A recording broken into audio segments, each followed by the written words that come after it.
اسی طرح کہا یہ جاتا ہے کہ احادیث روایت کرنے کے ساتھ ساتھ ان کا اپنا سنت پر مکمل طور پر عمل بھی تھا، یعنی احادیث کو یاد کرنے کے ساتھ ساتھ ان پر عمل بھی کیا۔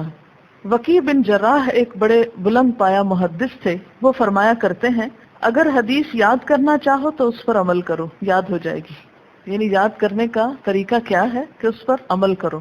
امام احمد بن حنبل کے بارے میں بھی آتا ہے کہ میں نے جتنی بھی احادیث روایت کی میں نے کوشش کی کہ ان پر عمل کروں، خواہ ایک بار ہی کیوں نہ، اور اسی وجہ سے ان کی اس کام میں اور اس کتاب میں اتنی برکت ہوئی۔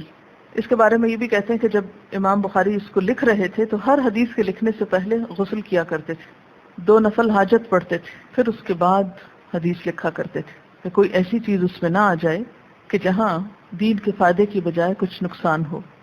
حدیث میں آتا ہے نا کہ اپنی اولاد کو تیر اندازی اور تیراکی اور گھڑ سواری اور یہ چیزیں سکھاؤ، تو اگرچہ یہ ان کا شوق نہیں تھا اور نہ ان کا فن تھا، لیکن احادیث میں اس کی فضیلت بیان ہوئی ہے، تو کہتے ہیں کہ امام بخاری تیر اندازی کی مشق کے لیے سوار ہو کر میدان میں جاتے اور کرنے کی کوشش کرتے تاکہ اس سنت پر بھی عمل ہو جائے۔ بعض اوقات یہ ہوتا ہے نا کہ ہم بڑی بڑی چیزوں کو تو لیتے ہیں لیکن کچھ چیزوں کو بالکل اگنور کر دیتے ہیں کہ یہ تو معمولی سنتیں۔ اصل چیز تو محبت کی ہے کہ اگر آپ نے یہ چیز پسند کی ہے تو چلے، اگر ہمارا یہ پیشہ نہیں، کام نہیں، یا ہم اس کے اہل نہیں، تو ایک آدھ دفعہ کر کے تو دیکھیں تاکہ سنت تو پوری ہو جائے، قسم تو ٹوٹ جائے۔ اسی طرح کہتے ہیں کہ ایک دفعہ ایسی ہی تیر اندازی شروع ہوئی، امام بخاری کا تیر ایک پل پر جو کسی نہر پہ بنا ہوا تھا اس کی ایک ایسی جگہ پہ جا لگا کہ پل کو نقصان پہنچ گیا۔ آپ فوراً سواری سے اتر کر پل کے پاس گئے اور تیر کو میخ سے نکالا اور آواز دی۔ ان کے شاگرد کہتے ہیں ہم پاس پہنچے تو آپ نے افسوس سے میری طرف مخاطب ہو کر کہا، ابو جعفر تم اس پل کے مالک کے پاس جاؤ اور کہو کہ ہم سے تمہارا پل خراب ہو گیا ہے، اگر تم اجازت دو تو تمہارا پل جیسا تھا ویسا ہی بنا دے، یا تمہاری خوشی ہو تو ہم سے اس کی قیمت لے لو۔ یعنی ایک تیر جا کے لگا پل کے کسی ایسی جگہ پر جہاں کیل تھا اور وہاں کچھ ٹوٹ گیا تو اب اس کی فکر کر رہے ہیں۔ ہمارا یہ اخلاق ہے کہ ہم گزرتے گزرتے کچھ توڑ دیں اور پھر اس کو اٹھائیں بھی۔ ہم تو راہ جاتے ایکسیڈنٹس کرتے ہیں اور پھر غائب ہو جاتے ہیں۔ انسانوں کو مار کے بھی ہمیں یاد نہیں رہتا کہ خدا بھی پوچھنے والا ہے، پلٹ کے دیکھیں تو صحیح، پوچھیں تو صحیح کہ کیا گزری۔ یعنی ہم سب اپنی زندگی پہ نظر دوڑائیں کہ کیا کبھی ایسا ہوا کہ کسی سے کوئی چیز لی، مثلا بعض اوقات ہم کسی سے کتاب ادھاری لیتے ہیں، ذرا آپ 2 دن کے لیے کتاب دے دیجیے، اور اس کی ایسی تباہی پھیرتے ہیں کہ بالکل پرواہ نہیں کرتے کہ کیسے کھول رہے ہیں، کیسے اس کے ورقے پلٹ رہے ہیں، جلد اکھیڑ کے اوپر داغ دھبے لگا کے اس کو خراب کر کے دوسرے کو واپس کر دی۔ اور اگر کوئی ناراضگی کا اظہار کرے بھی تو الٹا اس کو بلیم کرتے ہو کہ تمہارا اتنا چھوٹا دل ہے۔ ہم اپنی زندگی میں سوچیں کہ کبھی ہم نے کسی کا نقصان کر کے اس کو پورا کرنے کی کوشش کی اور پھر اس کے مالک کو کبھی تلاش کیا اور کبھی معذرت ہی کر لی ہو کہ آپ کی یہ چیز مجھ سے خراب ہو گئی۔ ہم کہتے نہیں، بتانا ہی مت، تم ذکر ہی نہ کرنا، چھپا جاؤ۔ چھپا کے کہاں لے جائیں گے؟ کبھی سوچا ہم نے؟ کہاں چھپائیں گے؟ چھپ سکتا کسی کا نقصان کر کے چھپ سکتا ہے، دنیا میں چھپ سکتا ہے، اللہ کے ہاں تو نہیں چھپ سکتا۔ اصل میں تو مشکل یہ کہ یہ اخلاق ختم ہو گیا ہم سے، اور بنے ہوئے ہم مسلمان ہیں، بہت اچھے، بہت پرہیزگار مسلمان ہیں۔ کہتے ہیں کہ پل کے مالک حمید بن الاخصر نے کہلا بھیجا، امام بخاری کو میرا سلام کہو اور عرض کرو کچھ مذائقہ نہیں، میرا کل مال اور میری ساری دولت آپ پر قربان، آپ بالکل فکر نہ کریں۔ یہ اتنا خوبصورت جملہ کیوں سننے کو ملا؟ عاجزی کے بدلے نا، اور یہ عاجزی کی علامت ہوتی ہے نا کہ مجھ سے خطا ہوگی، غلطی ہو گئی، آپ لے لیجئے مجھ سے جو اس کا لینا چاہیں۔ یہ کیا تو اتنا خوبصورت جواب ملا کہ میری ساری دولت آپ پہ قربان، آپ فکر نہ کریں۔ اگر آپ یہ نہیں کہتے اور پل توڑ کے چلے جاتے تو یہی جملہ ملتا آپ کو سننے کو، یہی کمنٹس آتے کہ وہ امام بخاری کو کہہ دو کہ آپ پل کو نقصان کر کے چلے گئے اور میری آپ پہ ساری دولت قربان۔ نہیں، پھر نہ ملتا یہ۔ بعض اوقات ہم لوگوں سے شکوہ کرتے رہتے ہیں نا کہ فلاں ہمیں پسند کیوں نہیں کرتا، فلاں ہم سے محبت کیوں نہیں کرتا، فلاں ہمیں پوچھتا نہیں، فلاں ہمارا خیال نہیں رکھتا، ایسے بہت شکوے کرتے ہیں نا، لیکن کبھی نہیں پلٹ کے سوچتے کہ ہم کیا کرتے ہیں۔ امام بخاری یہ سن کر بہت خوش ہوئے، اس خوشی میں انہوں نے 100 درہم غرباء اور مساکین میں تقسیم کیے کہ یہ اللہ کا ایک انعام ہے کہ ایک شخص نے مجھے ایسا خوبصورت جملہ کہہ کے بھیجا۔ یہ کسی کا تعریف کرنا یا کسی کی طرف سے محبت کا ملنا، یہ اللہ کی نعمتوں میں سے ایک نعمت ہے، اور اس پر صدقہ کیا اور 500 حدیثیں روایت کی، یہ بھی ایک صدقہ ہوتا ہے، علم کا بھی صدقہ ہوتا ہے۔ بخارا کے باہر ایک مہمان سرا بنوایا، پہلے سرائیں ہوتی تھی نا، ہوٹلز وغیرہ تو نہیں ہوتے تھے، مسافروں کے لیے سرائے بنتی تھی تعمیر کے وقت جو مزدور معماروں کو اینٹیں پہنچاتے ان میں خود امام بخاری بھی شامل تھے. یعنی مسافر خانہ بن رہا تھا تو خود بھی اینٹیں اٹھا کر دی. کیوں؟ یہ بھی عاجزی کی علامت ہے. کیونکہ ہم بعض اوقات یہ سمجھتے ہیں کہ ہم اب اس شان کے ہو گئے، اب اینٹ اٹھانا یا کوئی چھوٹی چیز اٹھانا یہ ہمارا کام نہیں. خود مال لگا رہے ہیں، اس پہ بنوا رہے ہیں، لیکن مال کے ساتھ جان بھی لگا رہے ہیں. جو قرآن پاک میں آتا ہے نا کہ بِأَمْوَالِكُمْ وَأَنفُسِكُمْ، اللہ کو بعض اوقات صرف مال نہیں نفس بھی چاہیے. اس پر کیا ہوا؟ کہتے ہیں کہ اپنے سر پہ اینٹیں رکھ کر لے جاتے، معماروں کو دیتے. معمار کہتے ہیں وہ جو عمارت بناتے، مستری جس کو بولتے. ایک شاگرد نے بہت دل سوزی کے ساتھ عرض کیا کہ آپ ایسا کیوں کرتے ہیں؟ امام بخاری نے فرمایا ھذا الذی ینفعنی، یہ وہ کام ہے جس سے مجھ کو فائدہ ہوگا. نبی صلی اللہ علیہ وسلم غزوہ خندق میں اپنے ہاتھوں سے خندق کھودتے تھے، اس سنت کو پورا کر رہے ہیں. اور جب کوئی سخت چٹان آتی تو آپ اپنے ہاتھ سے اس کو توڑتے. وہ پڑھا ہوگا تاریخ میں کہ جہاں کہیں مشکل آتی تو صحابہ آپ کو بلا لیتے، پھر آپ اس کو توڑا کرتے تھے. مسجد نبوی کی تعمیر میں آپ صلی اللہ علیہ وسلم خود اپنے ہاتھ مبارک سے صحابہ کے ہمراہ پتھر اور اینٹیں ڈھو رہے تھے. اگر یہ اخلاق پیدا ہو جائے تو ساری قوم کام کرنے لگے. چونکہ ہمارے بڑے کام نہیں کرتے تو چھوٹے بھی نہیں کرتے. دوسروں سے کام لینے کا بہترین طریقہ کیا ہے کہ خود کام کرو. لیکن عام طور پہ ہم کیا سمجھتے، شاید اس طرح پھر ہماری شان کم ہو جائے گی نا، لوگ سمجھیں کہ ہاں یہ کام بھی کرتے ہیں. اس سے کیا فرق پڑتا ہے؟ حدیث پاک ہے نا کہ من تواضع للہ رفعہ اللہ، جو اللہ کے لیے تواضع اختیار کرتا ہے اللہ اس کو بلندی دیتا ہے. امام بخاری رمضان میں جب لوگوں کے ساتھ نماز پڑھتے تو بہت ہلکی پھلکی پڑھتے، پورے مہینے میں صرف ایک ختم کرتے، اور جب تنہا پڑھتے تو آدھی رات سے سحری تک پڑھتے. ہمارا حال کیا ہوتا ہے؟ الٹ ہوتا ہے. اگر ہمیں کہیں پڑھانے کا موقع مل جائے تو ہم خوب لمبی پڑھیں گے، اور جب تنہا پڑھیں گے تو بس کام ختم کر دیں گے.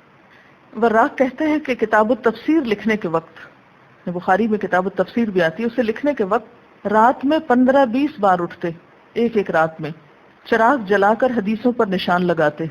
حالانکہ میں ان کے پاس موجود ہوتا. میں نے ایک روز عرض کیا آپ مجھے کیوں نہیں جگاتے، میں چراغ جلا دیا کروں، یا جو اور کام ہو مجھے بتائیے. آپ کے شاگرد تھے جو آپ کے ساتھ رہتے تھے، وراق، جن کا ذکر بار بار آ رہا. جواب میں فرمایا تم جوان آدمی ہو، میں تمہاری نیند خراب نہیں کرنا چاہتا. تو بار بار کیوں اٹھتے تھے؟ کہ وہ نیند میں بھی اسی کام میں مشغول ہوتے، جیسے آپ کبھی کبھی ٹیسٹ کی وجہ سے مشغول ہوتے ہیں. تو وہ کہیں ٹیسٹ تو نہیں دیتے تھے مگر اپنے شوق اور جذبے کے ساتھ. ہم میں کتنے لوگ ایسے ہیں کہ جو کسی ٹیسٹ کے بغیر اس طرح پڑھیں کہ واقعی پڑھیں. ہم خود سے کام لینا جانتے نہیں، اور خود سے کام لینے کا طریقہ یہ کہ ہمیشہ ایک ٹارگٹ رکھیں، اتنے دنوں میں مجھے یہ کام پورا کرنا ہے، اور پھر آپ دیکھیں ہو جائے گا. اگر آپ اپنا ٹارگٹ رکھیں نا، اتنے دنوں میں سورۃ البقرہ کرنی ہے، اتنے دنوں میں مجھے یہ لکھنا ہے، اتنے دنوں میں یہ مجھے پورا کرنا ہے، ڈیڈ لائن خود کو خود دیا کریں. گھڑی اتنی دور جانے سے پہلے میں یہ کام مکمل کر لوں گی تو ہو جائے گا. کہتے ہیں کہ امام بخاری جس خطہ زمین پر بھی جاتے تھے اپنے سفر کے دوران مسلمانوں کا اس قدر ہجوم ہوتا کہ ہمارے پاس، یہ لکھتے ہیں کہ اس کے لیے الفاظ کافی نہیں. یعنی جب آپ نے اپنے علم میں پختگی حاصل کر لی تو لوگوں کو اس قدر فائدہ ہوا اس سے کہ جہاں بھی جو سنتا کہ آپ تشریف لائے ہیں تو ایک ہجوم ہو جاتا، دل دھرنے کو جگہ نہ ملتی. بخاری کی تکمیل کے بعد جب بخارا کا ارادہ کیا اور بخارا والوں کو آپ کی تشریف آوری کی خبر پہنچی تو سارا شہر استقبال کے لیے امڑ آیا. شہر سے باہر 3 میل تک خیمے لگائے گئے. کوئی آدمی قابل تذکرہ شہر میں باقی نہ رہا. یعنی سب کے سب آ گئے کہ ہمارے شہر کا ایک شخص اتنا بڑا کام کر کے واپس لوٹا ہے. امام مسلم فرماتے ہیں کہ جب نیشا پور والوں نے آپ کے نیشا پور تشریف لانے کی خبر پائی تو اہل شہر نے 2-2 منزل 3-3 منزل سے جا کر ان کا استقبال کیا. شہر سے 2-2 منزل باہر نکل کر استقبال کر کے ان کو لائے. امام مسلم کہتے ہیں کہ وہ شہر میں اس شان و شوکت سے لائے گئے کہ میں نے وہ شان و شوکت آج تک نہ کسی حاکم کے لیے دیکھی نہ کسی اور اہل علم کے لیے، کہ کسی اور کا کبھی ایسا کوئی استقبال ہوا ہو. محمد بن منصور کہتے ہیں کہ صرف گھڑ سوار 4000 تھے، 4000 گھڑ سوار تھے جو آپ کے استقبال کے لیے گئے. پیدل چلنے والوں، گدھے سواروں، خچر سواروں کا تو کچھ اندازہ ہی نہ تھا کہ وہ کتنی تعداد میں تھے.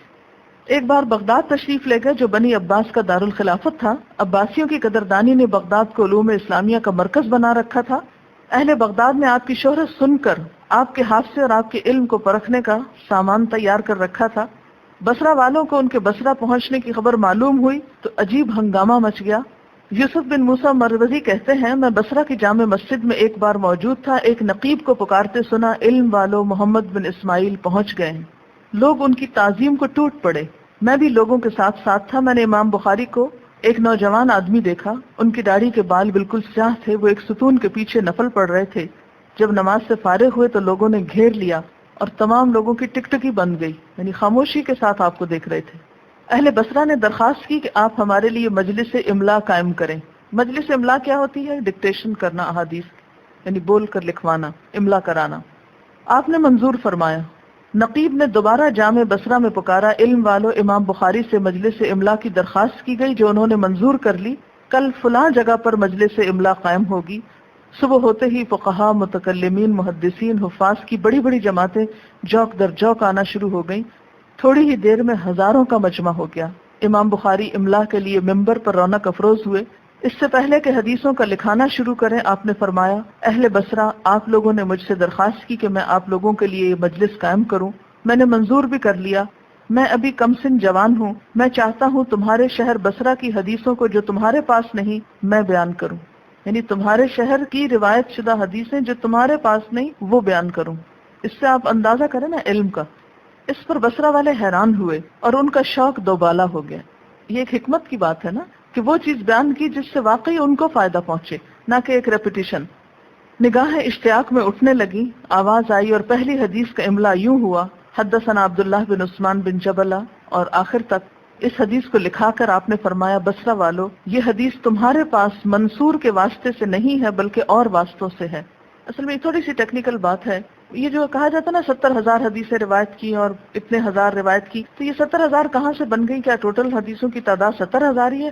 ہوتا یہ ہے کہ مثلاً آپ نے پڑھا ہی ہوگا کہ مثلا انما الاعمال بالنیات اگر ایک حدیث ہے اور اس کی 10 ڈفرینٹ چینز ہیں تو اس کو 10 حدیثیں شمار کیا جاتا ہے۔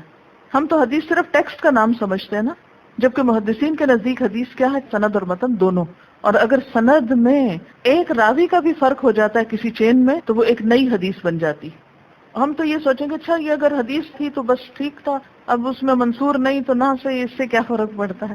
لیکن علم کے شوق رکھنے والوں کو اس سے بہت بڑا فرق پڑتا ہے کہ یہ ایک نئی کلیکشن ہے، میرے پاس اس روایت کی حدیث نہیں، لہٰذا یہ بھی آ گئی تو وہ سپورٹو ہوتی ہے نا ایک حدیث دوسرے کی۔ اگر ایک چین سے آپ کو ایک چیز پہنچی اور ایک دوسرے چین سے بھی وہی پہنچ رہی ہے تو اس چین نے اس کو سپورٹ کر دیا۔ تو جن لوگوں کو علم کی پختگی چاہیے ہوتی ہے وہ صرف یہ نہیں دیکھتے کہ ٹیکسٹ میں کیا، پر وہ یہ بھی دیکھتے ہیں کہ کتنے ڈفرینٹ چین سے یہ چیز میرے تک آ رہی۔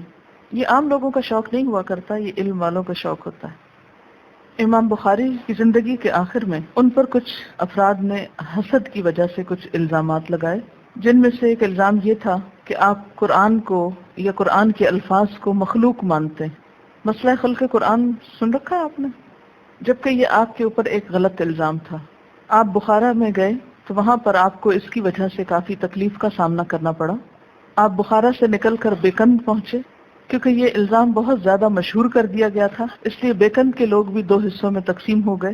ایک فریق امام بخاری کو بے قصور سمجھتا، جبکہ دوسرا آپ پر الزام رکھتا۔ اس اختلاف کی وجہ سے آپ نے وہاں رہنا بھی مناسب نہ سمجھا۔ اس درمیان میں سمرقند کے لوگوں کو امام بخاری کے بیکند تشریف لانے کی خبر پہنچ گئی۔ انہوں نے آپ سے درخواست کی کہ آپ سمرقند تشریف لا کر وہاں پر درس و تدریس کا کام کریں۔ سمرقند کے قریب ایک بستی جس کا نام خرتم تھا، وہاں پر اپنے ایک رشتہ دار کے پاس تشریف فرما ہوئے۔ عبد القدوس بن مختار کہتے ہیں کہ خرتم پہنچ کر ایک روز میں نے ان کو تہجد کی نماز کے بعد دعا کرتے سنا، خدایا تیری زمین باوجود کشادہ ہونے کے مجھ پر تنگ ہو گئی ہے، مجھے اپنے پاس بلا لے۔ خدا نے یہ دعا قبول کر لی اور چند روز بعد آپ کی وفات ہو گئی۔ غالب بن جبریل جن کے ہاں امام بخاری رہ رہے تھے، وہ کہتے ہیں کہ چند روز تک امام بخاری میرے مکان پر بالکل صحیح اور تندرست تھے، آخر بیمار ہوئے۔ اسی حالت میں سمرقندیوں کی طرف سے درخواست آنا شروع ہوئی اور بہت زور دیا گیا کہ آپ سمرقند تشریف لے جائیں۔ انہوں نے حالت مرض میں ہی جانا قبول کر لیا، لیکن جب ان کو یہ پتا چلا کہ بخارا کا فتنہ سمرقند بھی پہنچ گیا ہے اور بیکن کی طرح سمرقند میں بھی 2 جماعتیں ہو گئی ہیں، ایک مخالف دوسری موافق، تو انہوں نے یہ دعا کہی کہ یا اللہ مجھے اب دنیا سے ہی اٹھا لے۔ اختلاف کے بعد سمرقند والوں نے اس بے بنیاد تہمت کے غلط ہونے پہ اتفاق کر لیا کہ یہ بات بالکل جھوٹا الزام ہے آپ پر، اور آپ کے سمرقند جانے پہ زور دیا۔ آپ نے سواری طلب کی اور چلنے کے لیے تیار ہوئے، موزے پہنے، امامہ باندھا۔ 2 لوگوں نے آپ کے بازو تھامے، سواری کی طرف 15-20 قدم بڑے ہوں گے کہ فرمایا مجھے چھوڑ دو، مجھ میں ذوف بڑھتا جا رہا ہے۔ ہم نے آپ کو چھوڑ دیا۔ آپ نے دست مبارک اٹھا کر کچھ دعائیں کی اور لیٹ گئے۔ آپ کے جسم سے بے انداز پسینہ جاری ہوا، یہاں تک کہ آپ نے عید الفطر کی رات کو 13 دن کم 62 سال کی عمر میں وفات پائی۔ روح پرواز کرنے کے بعد بھی جسم سے پسینہ جاری رہا، یہاں تک کہ غسل دے کر کفن میں لپیٹ دیے گئے۔ کچھ لوگ سمرقند لے جانے کے خواہاں ہوئے اور تدفین کی جگہ میں اختلاف ہوا، لیکن بعد میں اس پر اتفاق ہوا کہ خرطنگ میں ہی دفن کیے جائیں گے۔ عید الفطر کے دن نماز ظہر کے بعد دفن کر دیے گئے۔ دفن کے بعد قبر سے ایک نہایت تیز خوشبو پھیلی، جس کو مورخین عنبر اور مشک سے بھی بڑھی ہوئی لکھتے ہیں۔ اس خوشبو کی اس قدر شہرت ہوئی کہ کہا جاتا ہے کہ دور دراز سے لوگ اس خبر کی تصدیق کے لیے آتے اور مٹی ساتھ لے جاتے۔ بستی والوں کو خوف ہوا کہ قبر کی مٹی بچ نہ سکے گی، اس لیے کوئی حفاظت چاہیے، اور اس طرح قبر کو چاروں طرف سے گھیر دیا گیا۔ امام صاحب نے مرنے سے پہلے وصیت کی کہ مجھے سنت کے مطابق 3 کپڑوں میں کفنانا، ان میں کرتا اور عمامہ نہ ہو۔ بہرحال ہر انسان جو دنیا میں آتا ہے ایک دن اس کو واپس جانا ہے۔ کسی بھی انسان کو جتنا بھی دنیا میں عروج ملے، موت ہر ایک کا مقدر ہے۔ ہر انسان کی واپسی کا راستہ اسی طرف جاتا ہے، اس سے کسی کو بھی فرار نہیں۔ لیکن اصل خوش قسمتی کی بات یہ ہے کہ انسان اس حال میں دنیا سے رخصت ہو کہ اس کے پاس اعمال کا وہ ذخیرہ ہو کہ جو اس کی نجات کا ذریعہ بن سکے اور اللہ تعالیٰ کی رحمت کو متوجہ کرنے کا باعث ہو۔ امام بخاری نے صرف صحیح بخاری ہی نہیں لکھی، اس کے علاوہ بھی کچھ کتابیں ہیں آپ کی۔ چند ایک کے نام آپ کو بتا دیتی ہوں کہ صحیح بخاری کے علاوہ التاریخ الکبیر، التاریخ الاوسط، التاریخ الصغیر، الجامع الکبیر، خلق افعال العباد، کتاب الضعفاء الصغیر، المسند الکبیر، التفسیر الکبیر، کتاب الہبہ، اسام الصحابہ، کتاب الوحدان، کتاب المبسوط، کتاب العلل، کتاب الکنہ، کتاب الفوائد، الادب المفرد، جزء فی رفع الیدین، بر الوالدین، قضایا الصحابہ والتابعین، کتاب الرقاق وغیرہ۔ صحیح بخاری کا اصل نام الجامع الصحیح ہے۔ بخاری چونکہ بخارا کی طرف نسبت اور ان کے نام کا حصہ تھا، اس لیے ان کی طرف منسوب کی جاتی۔ اس کتاب کے بارے میں بہت سی باتیں کہی گئی ہیں، اور علماء امت کا اس بات پر اتفاق ہے کہ قرآن پاک کے بعد صحیح بخاری اسلام میں صحیح ترین کتاب ہے۔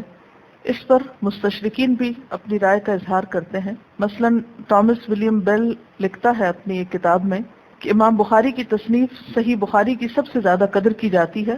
روحانی اور دنیاوی معاملات غرض دونوں حیثیت سے قرآن کے بعد معتبر کتاب سمجھی جاتی ہے۔ اس کتاب میں محمد صلی اللہ علیہ وسلم کی وحی، الہامات اور افعال اور اقوال ہی نہیں بلکہ قرآن کے اکثر مشکل مقامات کی تفسیر بھی ہے۔ اس کتاب کی تالیف کا خیال کیوں پیدا ہوا امام بخاری کے دل میں؟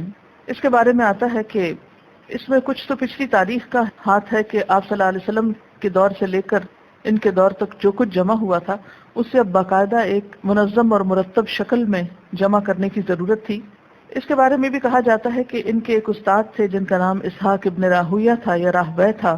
انہوں نے اپنی ایک مجلس میں اپنے شاگردوں کو پڑھاتے ہوئے یہ کہا تھا کہ لو جمعتم کتابا مختصرا لصحیح سنت النبی صلی اللہ علیہ وسلم، یعنی اپنے شاگردوں سے کہا کہ کاش نبی صلی اللہ علیہ وسلم کی صحیح احادیث سے ایک مختصر کتاب تم جمع کرتے۔ امام بخاری کہتے ہیں کہ استاد کی یہ بات سن کر فوقع ذلک فی قلبی، یہ بات میرے دل میں اتر گئی، میرے جی میں بیٹھ گئی اور آگ میں روغن کا کام دے گئی۔ میں نے اسی وقت سے اپنے دل میں ٹھان لی کہ یہ کام میں کروں گا، اور پھر صرف ٹھانا ہی نہیں بلکہ کر کے بھی دکھایا۔ اسی طرح امام بخاری اپنا ایک خواب بھی بیان کرتے ہیں کہ میں نے نبی صلی اللہ علیہ وسلم کو خواب میں دیکھا کہ میں آپ کے حضور کھڑا ہوں، میرے ہاتھ میں ایک پنکھا ہے جس سے میں آپ کے اوپر سے مکھیوں کو ہٹا رہا ہوں۔ بیدار ہو کر تعبیر بیان کرنے والوں سے اس خواب کی تعبیر معلوم کی تو تعبیر دینے والوں نے یہ کہا کہ نبی صلی اللہ علیہ وسلم کی طرف جن جھوٹی حدیثوں کی نسبت کی جاتی ہے تم ان کو دور کرو گے، ہٹاؤ گے، یعنی آپ کی ذات سے متعلق منسوب جھوٹے اقوال جو ہیں تم ان کے رد کرنے کا سبب بنو گے۔ اور یہ بات سچی ثابت ہوئی۔ تو جیسا کہ آپ جانتے ہیں کہ سچا خواب نبوت کا 46واں حصہ ہے، اور جس نے حضور صلی اللہ علیہ وسلم کو خواب میں دیکھا اس کا خواب سچا ہوتا ہے اور وہ آپ ہی ہوتے ہیں۔ خواب بھی دراصل کیا ہوتے ہیں؟ اللہ تعالیٰ جب کسی بندے سے کوئی کام لینا چاہتے ہیں تو بسا اوقات اس کی رہنمائی جاگتے میں کرتے ہیں اور بسا اوقات سوتے میں کرتے ہیں۔ بہت سی چیزوں کے بارے میں انسان جب کوئی فیصلہ نہیں کر پاتا یا کوئی کام کرنے کے لیے اللہ تعالیٰ دل میں الہام کرتے ہیں کہ یہ کام تمہارے حق میں اچھا ہے یا برا، بعض اوقات جیسے استخارے کے بعد بھی خواب دیکھتے ہیں آپ، یا استخارے کے بغیر بھی خواب دیکھتے ہیں، تو خوابوں کے ذریعے بھی انسانوں کی بسا اوقات رہنمائی کی جاتی ہے، لیکن یہ بات یاد رہے کہ کبھی بھی خواب شریعت کے امور کو نہیں بدل سکتے. یعنی خوابوں کے ذریعے عام روزمرہ زندگی کی رہنمائی تو ہو سکتی ہے کہ کام آپ کے لیے اچھا ہے یا نہیں، لیکن یہ کہنا کہ خواب آپ کو اگر نماز سے روکے تو آپ نماز چھوڑ دیں، تو یہ خواب درست نہیں. صحیح بخاری کتنی مدت میں مکمل ہوئی اور اس کی کیفیت کیا تھی، اس کے بارے میں چند ایک باتیں یہ ہیں. وراق کہتے ہیں کہ امام بخاری نے یہ کتاب 16 سال میں لکھی، یعنی اس کتاب کو مکمل کرنے میں 16 سال لگے. امام صاحب فرماتے ہیں کہ میں نے کوئی حدیث الجامع الصحیح میں اس وقت تک نہیں داخل کی جب تک کہ غسل کر کے 2 رکعت نماز ادا نہ کر لی. ایک دوسری روایت میں اس قدر اور بھی وارد ہوا کہ مسجد حرام میں نے اس کو تالیف کیا اور 2 رکعت پڑھ کر ہر حدیث پہ استخارہ کیا. مجھے جب ہر طرح اس کی صحت کا یقین ہوتا تو میں اس کو اس میں داخل کرتا. اس کو میں نے اپنی نجات کے لیے حجت بنایا. یعنی لکھنے کا مقصد کیا تھا کہ آخرت میں میری نجات ہو جائے، یعنی اللہ کی خاطر یہ کام کیا. کوئی اور مقصد بھی ہو سکتا تھا. اس میں بھی ہمارے لیے سبق ہے کہ کبھی بھی کوئی کام کریں چھوٹا یا بڑا تو اس میں کبھی یہ نہ سوچے کہ میں نے بہت کچھ کیا، ہمیشہ سوچے کہ اگر اس کے عوض میری نجات ہو جائے، اللہ کے ہاں میری معافی ہو جائے، تو میرے لیے اس کا سب سے بڑا انعام یہی کافی ہے. امام بخاری نے اپنے بعض ابواب کو حجرہ نبوی اور ممبر کے درمیان بیٹھ کر بھی لکھا، روضۃ من ریاض الجنہ جس کو کہتے ہیں. اور وہاں بھی آپ کا طریقہ کار کیا تھا، اسی طرح 2 رکعت نماز پڑھتے اور پھر حدیث لکھتے. اور کتاب التفسیر لکھتے وقت نہ صرف یہ کہ دن کو کام کیا بلکہ راتوں کو بھی کئی بار اٹھ کر نشان لگاتے اور سو جاتے، پھر نشان لگاتے اور اس کے بعد ان کو درج کرتے. اس کتاب کو لکھنے کے بعد ایسا نہیں کہ وہ کتاب لکھی ہوئی بند پڑی، بلکہ انہوں نے خود بھی اس کو پڑھایا، یعنی خود تالیف کر کے پھر اس کو پڑھایا. اور کہتے ہیں کہ 90,000 لوگوں نے آپ سے یہ کتاب آپ کی زبانی سنی تھی. یعنی ایک ایک کر کے نہیں بلکہ اکٹھی ایک مجلس میں کئی ہزار لوگ ہوتے ہوں گے. اور پھر ان میں صرف عام قسم کے لوگ نہیں تھے، بڑے بڑے علماء بھی شامل تھے کہ جو آپ سے یہ کتاب سنا کرتے تھے. امام احمد بن حنبل، علی بن مدینی، یحییٰ بن معین، ان کے سامنے بھی اس کو پیش کیا گیا.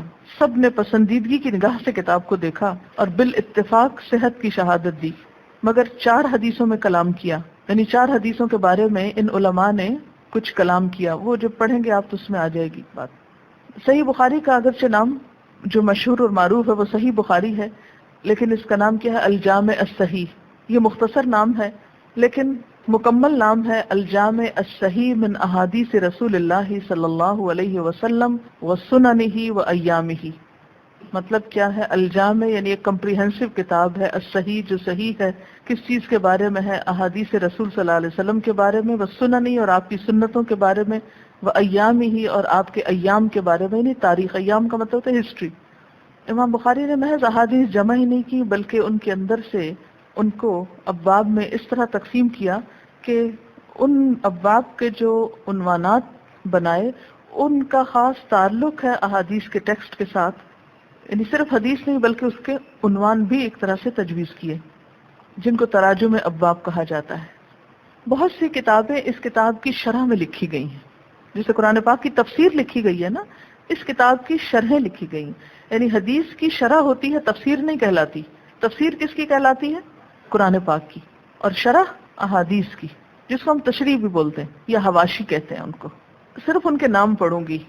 جیسے مثلا اگر آپ قرآن پاک کی تفسیر کا نام لیتے ہیں، مثلا ترجمان القرآن ہے، تفہیم القرآن ہے، معرف القرآن ہے، وغیرہ وغیرہ، تو یہ کیا ہے؟ تفسیریں ہیں جو اردو میں، عربی میں بھی ہیں بے شمار.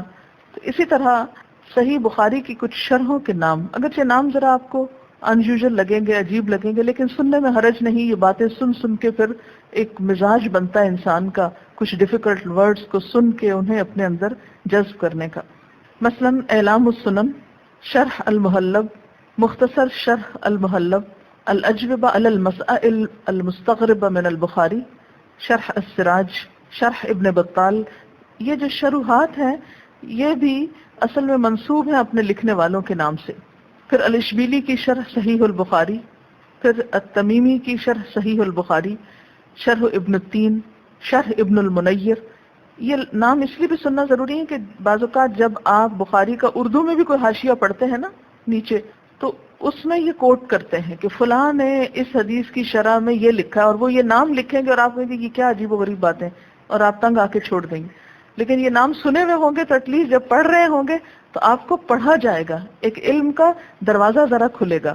المتواری علی تراجم البخاری، شرح صحیح البخاری لابی الاصبع، شرح صحیح البخاری للحلبی، التلویح، مختصر شرح مغلطائی، الکواکب الدراری، مجمع البحرین وجواہر البحرین، شواہد التوضیح، اللامع الصبیح، التلقیح لفہم قارئ صحیح، فتح الباری. یہ جو فتح الباری ہے یہ ایک بہت مشہور شرح ہے، اور اس کے بارے میں کہا جاتا ہے کہ لا ہجرت بعد الفتح، فتح الباری کے بعد اب مزید کسی اور کتاب کی گنجائش نہیں رہتی.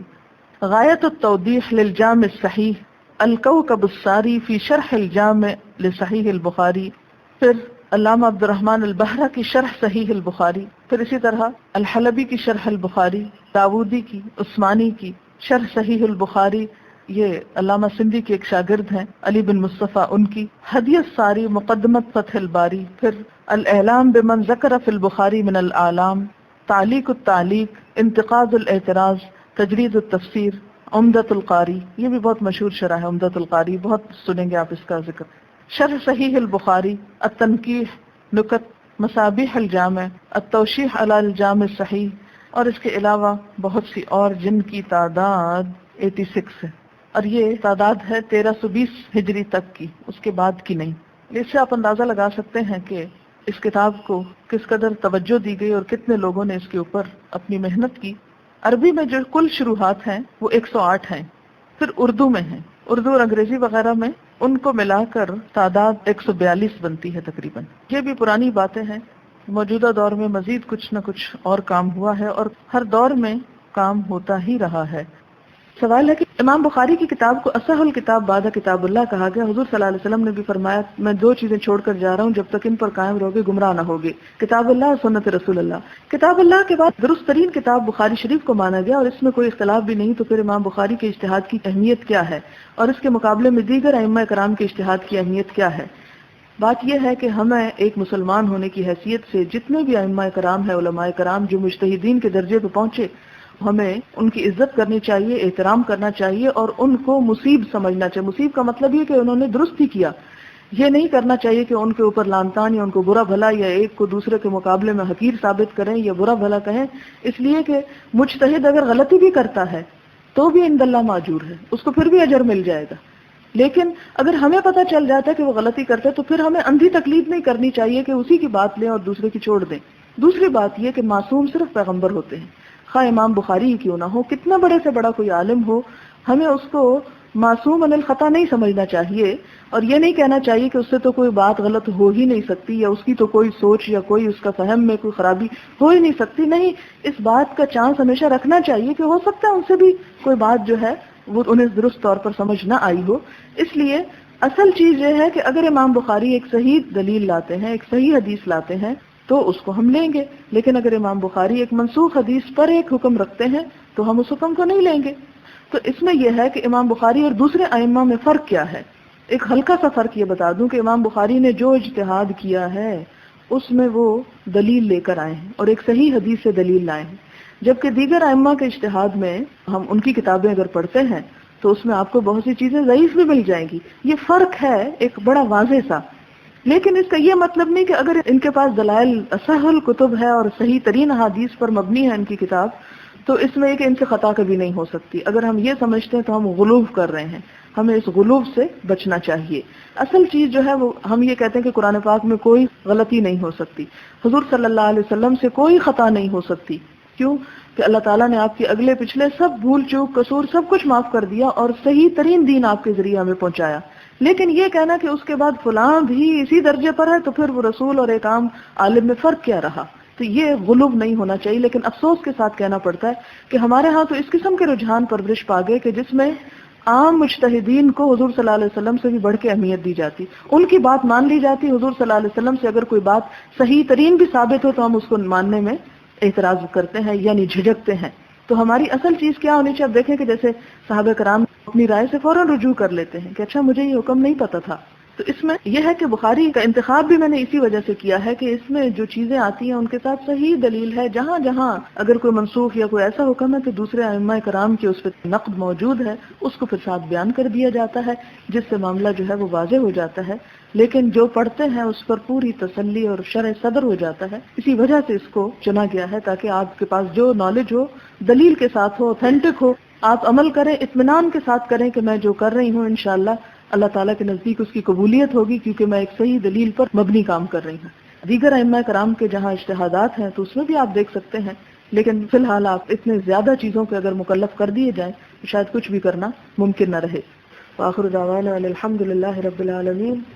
سبحانك اللهم وبحمدك نشهد أن لا إله إلا أنت نستغفرك ونتوب إليك والسلام عليكم ورحمة الله وبركاته. السلام علیکم ورحمۃ اللہ وبرکاتہ. کیا حال ہے سب کا؟ الحمدللہ. آج ہم انشاءاللہ تعالی امام بخاری کے کچھ حالات دوبارہ دہرائیں گے تاکہ صاحب کتاب کا کچھ تعارف ہو جائے. جب صاحب کتاب کا تعارف ہوگا تو پھر کتاب کی سمجھ بھی زیادہ اچھی طرح آئے گی اور اس کی قدر بھی زیادہ ہوگی انشاءاللہ. بخاری کا نام ایسا نہیں جو کسی نے نہ سنا ہو یا جس کو معلوم نہ ہو، لیکن ایک ہوتا ہے کسی کے بارے میں صرف سننا اور ایک ہوتا ہے کسی کے بارے میں جاننا، معرفت حاصل کرنا. نحمده ونصلی علی رسولہ الکریم، اما بعد فاعوذ باللہ من الشیطان الرجیم. بسم اللہ الرحمن الرحیم. رب اشرح لی صدری ویسر لی امری واحلل عقدۃ من لسانی یفقهوا قولی. الحمد للہ کثیرا، الحمد للہ حمدا کثیرا طیبا مبارکا فیہ. سبحان اللہ والحمد للہ ولا الہ الا اللہ واللہ اکبر ولا حول ولا قوة الا باللہ العلی العظیم. اللہ اکبر کبیرا والحمد للہ کثیرا وسبحان اللہ بکرۃ واصیلا. اللہم انی اعوذ بک من زوال نعمتک وتحول عافیتک وفجاءۃ نقمتک ومن جميع سخطك. اللهم إني أسألك إيمانا لا يرتد ونعيما لا ينفد ومرافقة محمد صلى الله عليه وسلم في أعلى جنة الخلد يا أرحم الراحمين. اللهم إني أعوذ برضاك من سخطك وبمعافاتك من عقوبتك وأعوذ بك منك لا أحصي ثناء عليك لا أحصي ثناء عليك أنت كما أثنيت على نفسك. سبحان الله وبحمده عدد خلقه ورضا نفسه وزنة عرشه ومداد كلماته.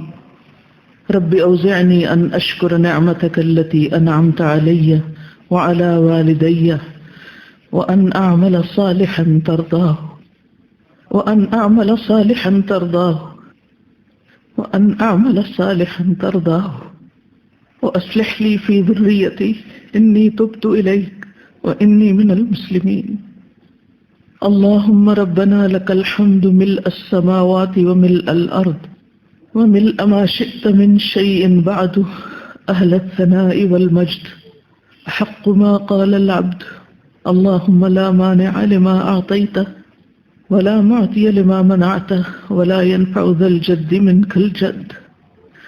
الحمد للہ عدد ما خلق، الحمد للہ ملء ما خلق، الحمد للہ عدد ما في السماوات والأرض، الحمد للہ ملء ما في السماء والأرض، الحمد للہ ملء ما خلق، الحمد للہ عدد ما أحصى كتابه، والحمد للہ ملء كل شيء، والحمد للہ ملء كل شيء.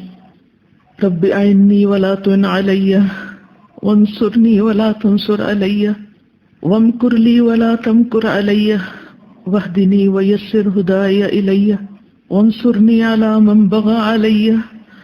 اللهم اجعلني لك شاكرا لك ذاكرا لك راهبا لك مطوعا إليك مخبتا أواها منيبا. رب تقبل توبتي واغسل حوبتي وأجب دعوتي وثبت حجتي واهد قلبي وسدد لساني واسلل سخيمة قلبي. اللهم أصلح ذات بيننا اللهم ألف بين قلوبنا وأصلح ذات شأننا واهدنا سبل السلام ونجنا من الظلمات إلى النور واصرف عنا الفواحش ما ظهر منها وما بطن وبارك لنا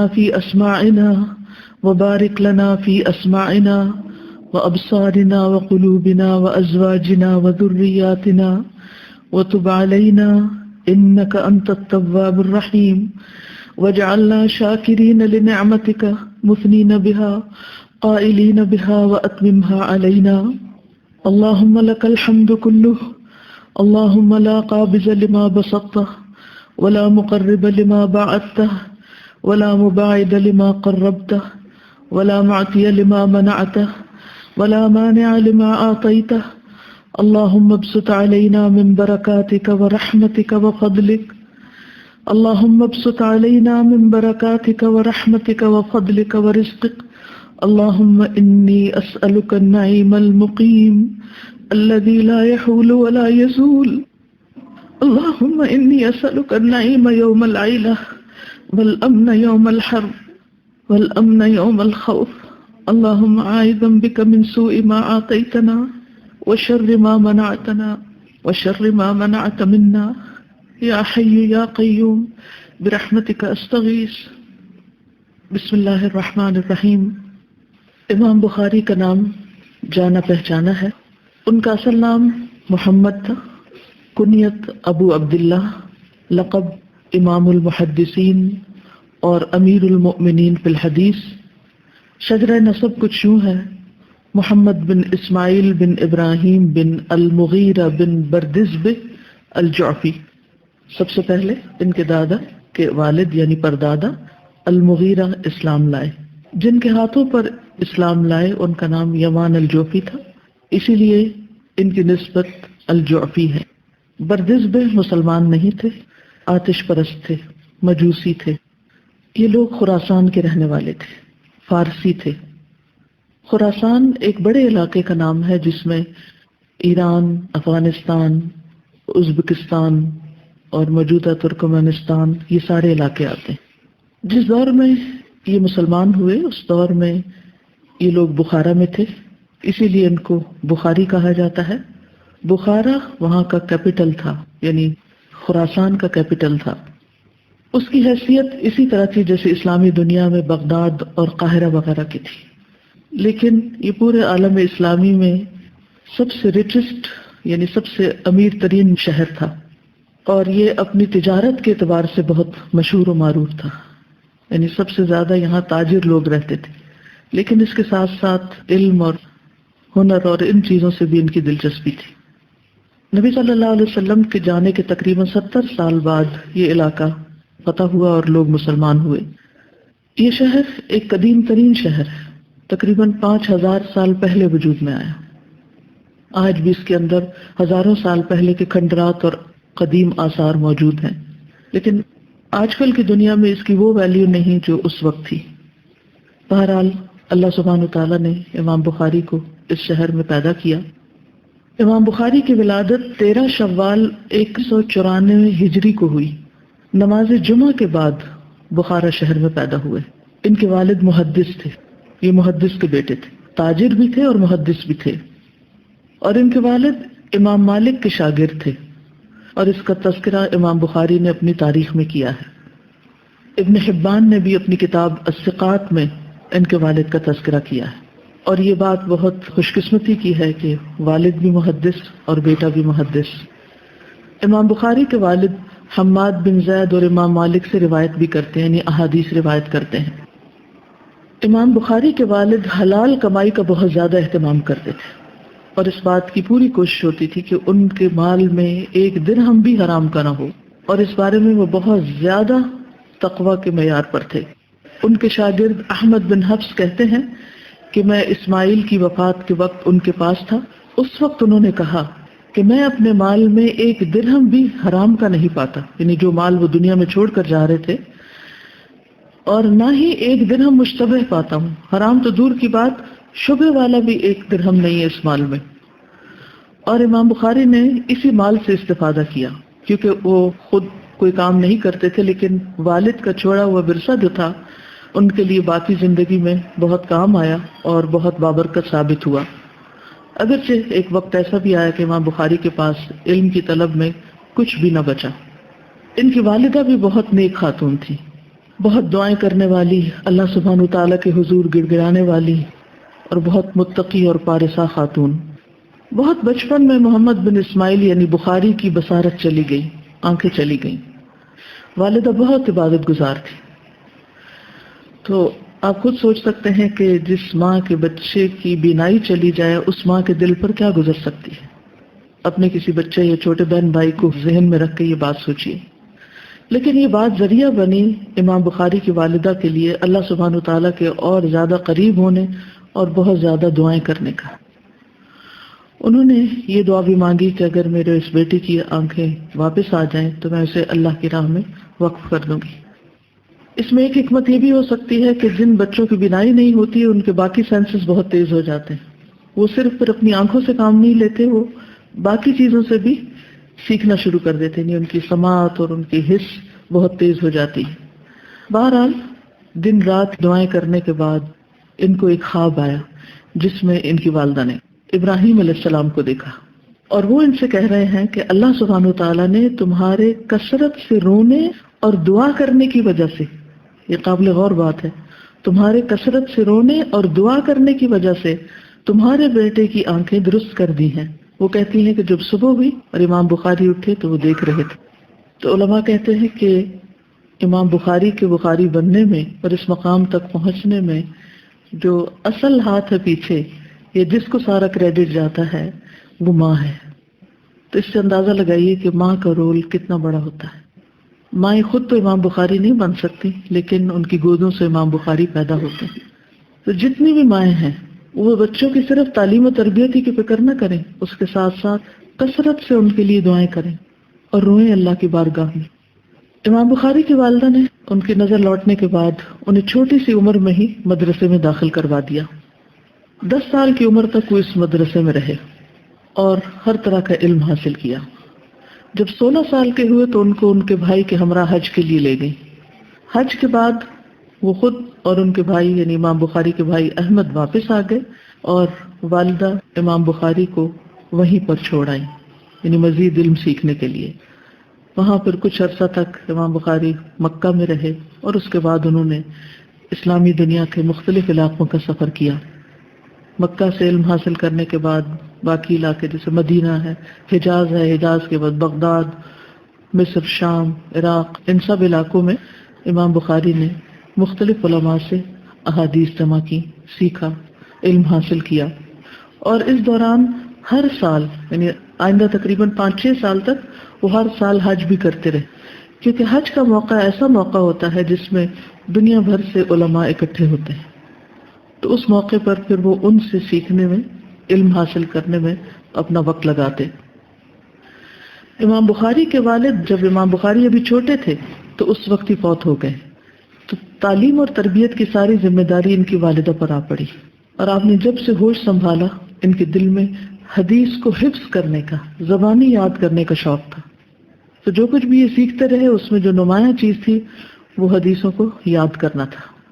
یعنی قرآن مجید تو اکثر لوگ حفظ کر لیتے ہیں، یاد کر لیتے ہیں، لیکن حدیث کا علم، حدیث کو یاد کرنا، اور خاص طور پر آج کے دور میں یہ ناپید ہوتا چلا جا رہا ہے۔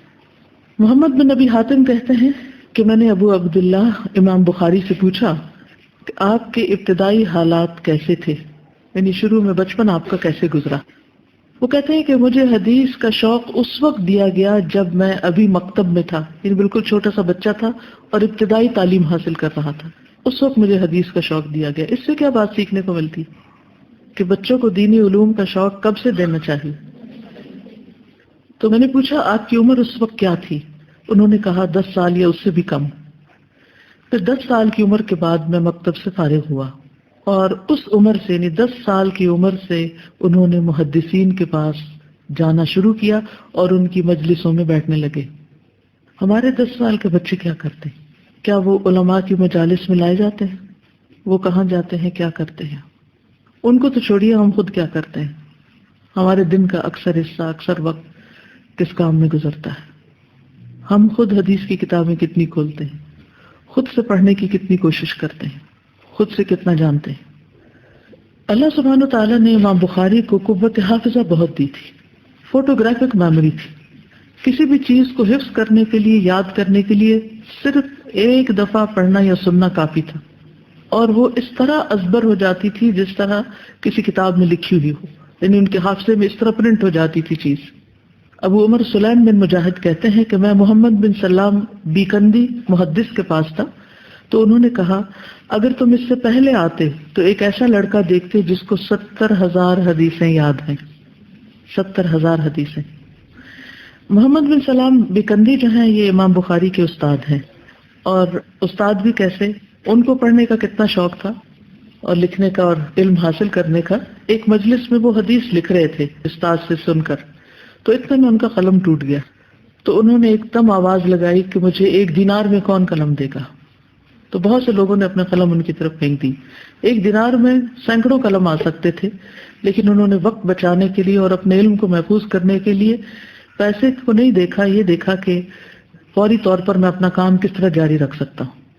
اس سے پتہ چلتا ہے کہ خود انہیں علم کو سمیٹنے کا، محفوظ کرنے کا، سیکھنے کا کیسا شوق تھا۔ تو ان کے شاگرد تھے امام بخاری۔ تو بہرحال وہ کہتے ہیں کہ میں اس کی تلاش میں نکلا، یہاں تک کہ اسے ملا اور کہا تم وہ ہو جو کہتے ہو کہ مجھے 70,000 حدیثیں یاد ہیں؟ تو امام بخاری نے کہا ہاں، بلکہ اس سے بھی زائد، بلکہ جس حدیث کی نسبت آپ سوال کریں گے، خاص صحابی سے مروی ہو یا تابعی سے یا ان کے اکثر راویوں کی تاریخ پیدائش، تاریخ وفات، جائے سکونت، میں یہ بھی سب بتا سکتا ہوں۔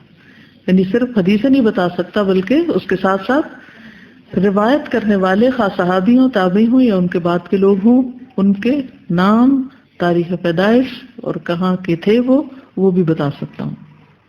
اور میں صحابہ یا تابعین کی حدیث سے جو بھی حدیث روایت کرتا ہوں اس کی ایک اصل ہوتی ہے جس کو میں کتاب اللہ اور سنت رسول صلی اللہ علیہ وسلم سے یاد کرتا ہوں، یعنی ایک طرح سے سمجھ کے یاد کرتا ہوں۔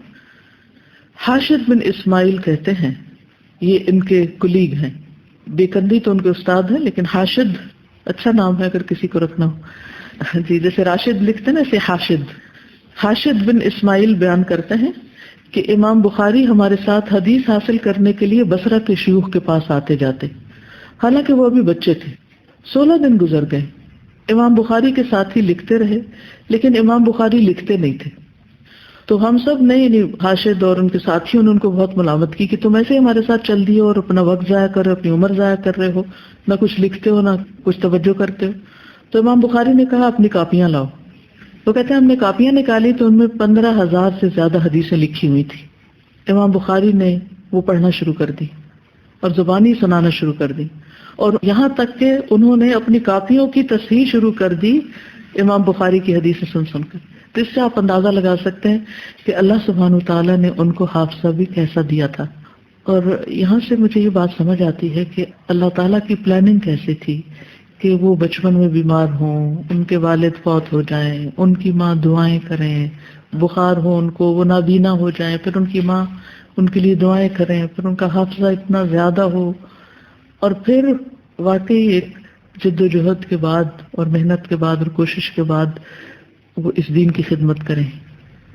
یعنی جب انسان ساری باتیں پڑھ کے تو ان کو بیک ٹریک کرتا ہے، پیچھے لاتا ہے سارا کہ یہ سب کچھ ہوا کیسے، کہاں سے شروع ہوا، کیسے کیسے ہوا، تو انسان حیران ہو جاتا ہے اللہ تعالیٰ کس طرح اپنے دین کی خدمت لیتا ہے اور کس کو چنتا ہے، اور پھر اس کی حکمت سمجھ میں آتی ہے۔ اگر فقہ القلوب کا باب حکمت کا آپ کو یاد ہو، اس وقت تھوڑا سا ذہن میں ہو کہ کس دل کو اللہ ہدایت دیتا ہے، کس انسان کو اللہ اپنے دین کی خدمت کے لیے چن لیتا ہے اور کس کو گمراہ کرتا ہے اور کیوں کرتا ہے، تو اللہ تعالیٰ کا ایک ایک فیصلہ بہت ہی حکمت پر مبنی ہوتا ہے۔ پھر اسی طرح ابتدائی زمانے میں جو ان کی ذہانت اور ان کا حفظ تھا اس کے بارے میں بھی ایک واقعہ ملتا ہے۔ امام بخاری کہتے ہیں کہ میں امام داخلی وغیرہ کے پاس آنا جانا شروع ہو گیا، تو ایک دن وہ لوگوں کو پڑھا رہے تھے، وہ کہہ رہے تھے سفیان یعنی ابن عیینہ ان ابی زبیر یعنی محمد بن مسلم بن تدرس ان ابراہیم النخعی، یعنی حدیث کی سند بیان کی انہوں نے۔ تو میں نے ان سے کہا ابو زبیر نے ابراہیم سے روایت نہیں کی، تو انہوں نے مجھے ڈانٹ دیا۔ ذرا چھوٹے تھے، 10 سال کی عمر سے یہ محدثین کے پاس جانا شروع ہو گئے تھے، تو یہ کہتے ہیں کہ میں نے ان سے کہا کہ آپ اصل سے رجوع کر لیں، یعنی آپ کتاب دیکھ لیں. بس وہ گئے اور اس میں جا کر دیکھا، واپس آئے اور مجھ سے کہا اے لڑکے درست سند کیا ہے، یعنی دیکھا ہے، کنفرم کر لیا.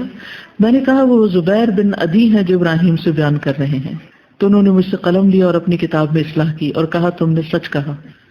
امام بخاری سے پوچھا گیا جب آپ نے ان کا رد کیا تو اس وقت آپ کی عمر کتنی تھی؟ کہا 11 سال. کم سنی کی عمر میں ہی مشائخ اور بڑے بڑے لوگ ان سے مروب ہو جایا کرتے تھے، ان کے اصحاب سے اور علم کی پختگی کی وجہ سے. اکثر وہ لوگ جو اپنے امام کے فن تھے اور جن کے پاس ہزاروں لوگ علم حاصل کرنے کے لیے جمع ہوا کرتے تھے، ان کی مجلس میں جب امام بخاری جاتے تو پڑھانے والے کانشیس ہو جاتے تھے اور حدیث بیان کرنے میں تعامل کرتے تھے کہ ان کے سامنے کہیں کوئی بات ایسی نہ ہو جائے کہ یہ غلطی نہ نکالے، کیونکہ ان کی اس بارے میں شہرت ہو گئی تھی. اب ظاہر ہے کہ اگر ایک امام کی ہزاروں لوگوں کے سامنے انہوں نے تصحیح کی اور پھر دوسرے موقع پر کی تو ان کی اس معاملے میں اسی قسم کی شہرت ہو گئی. تو ائمہ اور اساتذہ امام بخاری کے سامنے اپنی کتاب پیش کرتے تھے تاکہ وہ اس کی تصحیح کر دیں. ابو جعفر محمد بن ابی حاتم کہتے ہیں کہ میں نے اپنے کسی ساتھی سے سنا، وہ کہہ رہا تھا کہ میں محمد بن سلام بیکندی کے پاس تھا تو محمد بن اسماعیل ان کے پاس چلے آئے. جب وہ چلے گئے تو محمد بن سلام نے کہا یہ بچہ جب بھی میرے پاس آیا میں حیرت میں ڈوب گیا اور حدیث کا معاملہ مجھ پر مشتبہ ہو گیا، یعنی کانفیڈنس لوز کر کے، اور جب تک وہ چلا نہیں جاتا میں مسلسل خوف میں مبتلا رہتا ہوں کہ ابھی کوئی غلطی نکل آئے گی. یعنی عام طور پر استاد کی موجودگی میں شاگردوں کا یہ حال ہوتا ہے، یہاں شاگرد کی موجودگی میں استادوں کا یہ حال ہوتا ہے. سبحان اللہ. محمد بن اسماعیل بخاری کہتے ہیں کہ جب میں سلیمان بن حرب کے پاس جاتا تو وہ کہتے شعبہ کی غلطیاں ہم سے بیان کرو، یعنی راوی کے علل بیان کرو. پھر عبداللہ بن یوسف فریابی ہیں، انہوں نے امام بخاری سے کہا اے ابو عبداللہ میری کتابوں کو دیکھو، ان میں جو غلطی ہے اس کے بارے میں مجھے بتاؤ. تو انہوں نے کہا جی، یعنی ٹھیک ہے. اسی طرح فتح بن نوح نیشہ پوری کا قول ہے میں علی ابن المدینی کے پاس آیا. علی ابن المدینی بغداد میں رہتے تھے اور یہ بھی امام بخاری کے استادوں میں سے تھے. یہ وہ بڑے بڑے محدث تھے، علی ابن المدینی، یحییٰ ابن معین، امام احمد بن حنبل، جو بغداد میں تھے اور جن کی وجہ سے بغداد ایک لرننگ سینٹر بن گیا تھا، اور امام بخاری ان سے بہت متاثر تھے. تو کہتے ہیں کہ میں علی بن المدینی کے پاس آیا، میں نے دیکھا کہ محمد بن اسماعیل یعنی بخاری ان کے دائیں ہاتھ بیٹھے ہیں، رائٹ سائڈ پہ. میں نے دیکھا کہ علی بن المدینی جب حدیث بیان کرتے ہیں تو امام بخاری کی طرف دیکھتے ہیں، یعنی ایک طرح سے ان سے کنفرمیشن چاہتے ہیں. امام بخاری کہتے ہیں کہ میں امام حمیدی کے پاس اس وقت گیا، یہ بھی ان کے استاد ہیں، جب میں 18 سال کا تھا. تو ان کا ایک دوسرے محدث کے ساتھ حدیث میں اختلاف ہو گیا. تو جب امام حمیدی نے مجھے دیکھا تو کہا اب وہ آ گیا ہے جو ہمارے درمیان فیصلہ کرے گا. اب یہ دونوں استاد ہیں، بڑے ہیں، اور فیصلہ کروا رہے ہیں ایک چھوٹی عمر کے لڑکے سے، اور اس کی عمر کیا ہے؟ 18 سال ہے. تو ان دونوں نے مجھ پر حدیث پیش کی تو میں نے امام حمیدی کے حق میں فیصلہ دے دیا کیونکہ ان کی بات درست تھی. اسی طرح انہوں نے علم حاصل کرنے کے لیے سفر کیے، جیسا کہ پہلے میں نے عرض کیا ہے کہ 16 سال کی عمر میں حج کے لیے گئے تھے اور پھر وہاں جا کر 16 سال تک مسلسل سفر بھی کرتے رہے، علم حاصل بھی کرتے رہے، اور اس کے ساتھ ساتھ صحیح بخاری کو ترتیب دیتے رہے. جب مکہ میں حدیث کا علم حاصل کرنے کے بعد مدینہ گئے تو اس وقت ابھی ٹین ایجر ہی تھے. وہاں پر انہوں نے اپنی تاریخ الکبیر لکھی، اور تاریخ الکبیر کے مسودے کے بارے میں آتا ہے کہ وہ چاندنی راتوں میں لکھا. یعنی اس وقت راتوں کے وقت اتنی روشنی نہیں ہوتی تھی تو ان کی نگاہ بھی بہت تیز ہوگی، یعنی اللہ نے دعاؤں کے بعد جو نگاہ دی وہ کہیں زیادہ بہتر تھی اس سے پہلے تھی. ابن کثیر کہتے ہیں کہ امام بخاری 8 بار بغداد گئے، 8 بار، اور ہر بار وہ امام احمد بن محمد بن حنبل کے ساتھ اکٹھے ہوتے تو وہ انہیں بغداد میں اقامت اختیار کرنے پر آمادہ کرتے. لیکن بخاری کی اپنی ترجیحات تھیں، وہ ایک جگہ پر نہیں بیٹھے، وہ مختلف جگہ پر گھومتے پھرتے رہے اور علم حاصل کرتے رہے. خطیب بغدادی کہتے ہیں کہ امام بخاری نے مختلف شہروں کے محدثین کی طرف سفر اختیار کیا، خراسان اور عراق کے تمام شہروں میں کتابت کی، اور حجاز، شام، مصر اور بغداد میں کئی بار گئے. یعنی بار بار سفر کرتے رہے، ایک جگہ نہیں رہے، اور ساتھ ساتھ اپنا کام کرتے رہے. کہیں پر کوئی کتاب لکھی، کہیں پر کوئی کتاب لکھی. اس کے علاوہ یہ کہ علم کے حصول کے بعد جب یہ لکھنے کا کام کرتے تھے تو لوگوں سے بالکل الگ تھلگ ہو جاتے تھے، سوشلائزنگ چھوڑ دیتے تھے۔ امام بخاری کہتے ہیں کہ حج کرنے کے بعد میں مدینہ میں 1 سال تک لوگوں سے بالکل الگ تھلگ ہو کر رہا، اس دوران حدیث لکھنے میں مشغول رہا۔ اس سے کیا سبق سیکھنے کو ملتا ہے؟ بہت فوکس چاہیے ہوتا ہے، جب آپ نے کچھ لکھنا ہو تو اس کے لیے اپنی ساری تھاٹس کو آپ نے مرکوز کرنا ہوتا ہے، and otherwise you can not right with the mind جو کہ منتشر ہو۔ دنیا کے اکثر بڑے بڑے رائٹرز کے بارے میں جب آپ پڑھتے ہیں تو جب وہ لکھنا چاہتے ہیں، چاہے وہ ناول لکھ رہے ہیں یا تاریخ لکھ رہے ہیں یا کوئی بھی کتابیں لکھ رہے ہیں، تو وہ اپنا گھر بار اور اپنی جگہ چھوڑ کر دوسری جگہ پر سفر اختیار کر لیتے ہیں یا ایک طرح سے ہجرت کر لیتے ہیں اور آئسولیٹڈ جگہوں پہ چلے جاتے ہیں۔ پھر اسی طرح یہ کہ حصول علم کے دوران انہوں نے بار بار حج بھی کیے۔ وہ کہتے ہیں میں بصرہ میں 5 سال رہا، اس دوران میری کتابیں بھی میرے ساتھ تھی، میں ہر سال حج کو جاتا اور واپس آ کر تصنیف کے کام میں مشغول ہو جاتا۔ امام بخاری نے روایت کے ساتھ جس فن میں خاص طور پر مہارت حاصل کی وہ علل الحدیث ہے۔ امام ترمذی کہتے ہیں کہ میں نے عراق اور خراسان میں محمد بن اسماعیل سے زیادہ کوئی بھی علل، تاریخ اور اسانید یعنی حدیث کی جو سند وغیرہ ہوتی ہے اس کی معرفت والا نہیں دیکھا۔ علل ہوتا ہے کسی بھی حدیث کے اندر ایسا چھپا ہوا ڈیفیکٹ یا چیز کہ جو عام لوگوں کو روایت میں نظر نہیں آتا، یعنی صرف ظاہری طور پر ہی اس کی اصلاح کرنے والے نہیں تھے بلکہ بہت گہری نظر سے احادیث کی صحت کو جانچا۔ احمد بن حمدون کہتے ہیں کہ میں نے سعید بن مروان کے جنازے میں محمد بن اسماعیل کو دیکھا۔ محمد بن یحییٰ زہلی امام بخاری سے اسماء، روات اور کنیتوں اور علل الحدیث سے متعلق سوالات پوچھ رہے تھے، اور محمد بن اسماعیل ان سے تیر کی طرح گزر رہے تھے، گویا کہ وہ قل هو اللہ احد پڑھ رہے ہیں۔ یعنی جس طرح ہم قل هو اللہ احد آسانی سے سنا سکتے ہیں اور ہم میں سے ہر ایک قل هو اللہ تو پڑھ ہی سکتا ہے قرآن مجید میں، تو اسی طرح وہ علل الحدیث کے بارے میں، مختلف روات جو تھے ان کی کنیتوں کے بارے میں، ناموں کے بارے میں جو بھی سوال آتا اس کو بتاتے جا رہے تھے۔ اور یہ کہاں ہو رہا تھا؟ جنازے میں۔ اس سے کیا بات سیکھنے کو ملتی ہے؟ یہ پتہ چلتا ہے کہ ان کو علم حاصل کرنے کی کتنی حرص تھی کہ وہ کسی بھی موقع کو جانے نہیں دیتے تھے، یعنی صرف امام بخاری کی نہیں بلکہ دوسرے لوگوں کو بھی، اور پھر یہ کہ جس سے فائدہ ہو سکتا ہے اور جس سے جو بات پوچھنی چاہیے اس سے وہ بات پوچھی جا رہی ہے۔ اس میں حکمت بھی پتہ چل رہی ہے، ان لوگوں کی سمجھ بھی پتہ چل رہی ہے، کیونکہ بعض اوقات ہمارے درمیان ایسا شخص موجود ہوتا ہے جس سے ہم بہت کچھ سیکھ سکتے ہیں، لیکن عام طور پر ہمیں سوال کرنا ہی نہیں آتا اور اس سے استفادہ کرنا ہی نہیں آتا۔ ریسورسز ہوتے ہوئے بھی ہم صحیح معنوں میں فائدہ نہیں اٹھا پاتے۔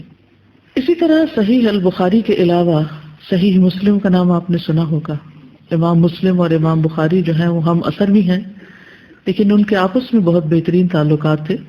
محمد بن یعقوب الحافظ کہتے ہیں کہ میں نے اپنے والد سے سنا، وہ کہہ رہے تھے کہ میں نے مسلم بن حجاج کو دیکھا، وہ بخاری کے سامنے یوں سوال کرتے تھے جیسے کوئی بچہ سوال پوچھتا ہے، یعنی اتنی عاجزی کے ساتھ ان سے سیکھ رہے تھے۔ اسی طرح کچھ اور واقعات بھی ہیں جن سے پتہ چلتا ہے کہ لوگوں نے کس طرح ان سے استفادہ کیا۔ ابو حامد آمش الحافظ کہتے ہیں کہ ہم نیشا پور میں محمد بن اسماعیل کے پاس تھے کہ امام مسلم بن حجاج آئے، تو ایک شخص نے امام بخاری پر یہ حدیث پڑھی، حجاج بن محمد بن جریج عن موسیٰ بن عقبہ عن سہیل بن ابی صالح عن ابی ہریرہ عن النبی صلی اللہ علیہ وسلم۔ تو امام مسلم نے کہا کیا اس حدیث کی سند سے عمدہ کوئی سند دنیا میں ہے؟ ابن جریج عن موسیٰ بن عقبہ عن سہیل بن ابی صالح، کیا آپ دنیا میں اس سند جیسی کوئی حدیث جانتے ہیں؟ تو محمد بن اسماعیل نے کہا مگر یہ تو معلول ہے، یعنی بظاہر بہت عمدہ سند ہے لیکن اس میں علت ہے۔ امام مسلم نے کہا لا الہ الا اللہ، اور ان پر کب کبھی طاری ہو گئی۔ بولے آپ مجھے اس کی علت بتائیں۔ امام بخاری نے کہا اس پر پردہ ڈال دو جس پر اللہ نے پردہ ڈالا ہے۔ یہ حدیث شاندار ہے، لوگ ایسے ہی روایت کرتے ہیں، ان حجاج ان ابن جریج۔ امام مسلم نے ان سے بہت اصرار کیا اور ان کا سر چوما اور قریب تھا کہ رونا شروع کر دیں، تو امام بخاری نے کہا اگر اس کے بغیر کوئی چارہ نہیں تو لکھو۔ یعنی جب دیکھا کہ بہت زیادہ اصرار ہے، کہا حدثنا موسیٰ بن اسماعیل حدثنا موسیٰ بن عقبہ عن عون بن عبداللہ قال قال رسول اللہ صلی اللہ علیہ وسلم، یعنی اصل سند بتائی۔ تو امام مسلم نے کہا آپ سے وہی شخص بغض رکھے گا جو آپ کا حاسد ہے، یعنی ورنہ باقی سب محبت کریں گے، صرف وہی آپ سے نفرت کریں گے جو آپ سے حسد کرتے ہیں۔ اور میں گواہی دیتا ہوں، یہ امام مسلم کہہ رہے ہیں، یہ عام بندے کی گواہی نہیں ہے، کسی جاہل کی گواہی نہیں ہے، ایک امام کی گواہی ہے جو یعنی کہ ان کے قریب تر ہے درجے میں، کہ میں نے دنیا میں آپ جیسا کوئی نہیں دیکھا۔ اسی طرح امام بخاری کے اساتذہ کے بارے میں بھی کچھ جان لینا چاہیے۔ ان کے اساتذہ کی تعداد بے شمار ہے، ان گنت ہے، یعنی پوری طرح ان کی کاؤنٹنگ نہیں کی جا سکتی، لیکن ان میں سب سے زیادہ مشہور امام احمد بن حنبل، جو خود ایک عظیم محدث ہیں اور فقیہ۔ ان کی کتاب کا کیا نام ہے؟ مسند امام احمد۔ اسحاق ابن راہوی، یہ بھی بہت بڑے محدث ہیں اور یہ بھی بغداد میں تھے۔ ان کا کوئی خاص واقعہ یاد ہے؟ انہی کے کہنے پر امام بخاری نے صحیح البخاری لکھی تھی، انہی کی مجلس میں یہ بات شروع ہوئی تھی۔ یحییٰ ابن معین، ابو نعیم فضل ابن دکین، مکی بن ابراہیم بلخی، محمد بن عبداللہ انصاری، ابو عاصم شیبانی اور محمد بن یوسف فریابی جو استاد ہیں ان کے۔ فربری جو ہے وہ راوی ہیں بخاری کے۔ امام بخاری کہتے ہیں کہ میں نے 1080 شیوخ سے حدیث لکھی ہے، وہ سب کے سب محدث تھے، یعنی بڑے درجے کو پہنچے ہوئے تھے، عام استاد نہیں تھے۔ اسی طرح امام بخاری کے شاگردوں کی تعداد بھی بے شمار ہے۔ امام بخاری سے ہر شہر کی کثیر مخلوق نے حدیث حاصل کی ہے۔ امام نووی کہتے ہیں، امام نووی کی کسی کتاب کا نام بتائیے۔ ریاض الصالحین، جی آپ پڑھتے ہیں، ہو سکتا ہے کسی دن کوئی آپ سے پوچھے ریاض الصالحین کا مؤلف کون ہے تو آپ نام نہ آئے، تو امام نووی ہے۔ الاربعون النوویہ جو ہے یہ بھی ان کی کتاب ہے جس کو اللہ سبحانہ وتعالیٰ نے بہت زیادہ قبولیت بخشی۔ بہرحال وہ کہتے ہیں کہ جہاں تک امام بخاری سے حدیث لینے والوں کا تعلق ہے تو وہ شمار کیے جانے سے کہیں زیادہ ہیں، اور اس سے زیادہ مشہور ہے کہ ان کا تذکرہ کیا جائے۔ ان کی مجلس میں 20,000 سے زائد لوگ ان سے حدیث لینے کے لیے موجود ہوتے۔ آج 20,000 لوگ کہاں پائے جاتے ہیں؟ اسٹیڈیمز میں۔ آج امت مسلمہ کھیل دیکھنے کی شوقین تو ہو گئی ہے، لیکن حدیث سننے کی یا دین کا علم حاصل کرنے کی نہیں، ایون دنیا کا علم حاصل کرنے کے لیے بھی نہیں۔ تو ان کی ایک ایک مجلس میں 20-20 ہزار لوگ بھی ہوتے تھے۔ مشہور ائمہ جنہوں نے بخاری سے براہ راست سنا ان کے نام ہیں امام ابو الحسن، اور صحیح مسلم کے جو مؤلف ہیں مسلم بن حجاج، ابو عیسیٰ ترمذی، ابو عبد الرحمن النسائی۔ اب یہ جو سنن کے خود اتنے بڑے بڑے مقام کو پہنچے ہوئے ہیں یہ امام بخاری کے شاگرد ہیں۔ ابو حاتم، ابو زرع، ابو بکر بن خزیمہ، محمد بن عبداللہ متین۔ امام فربری کہتے ہیں کہ امام بخاری سے 70,000 لوگوں نے صحیح بخاری کا سماع کیا ہے، یعنی 70,000 لوگوں نے ان سے براہ راست حدیث حاصل کی ہے، اور وہ کہتے ہیں کہ اب میرے علاوہ اسے کوئی روایت کرنے والا باقی نہیں رہا۔ بخاری کی جو روایات ہیں ان میں فربری کی روایت جو ہے بہت مشہور ہے۔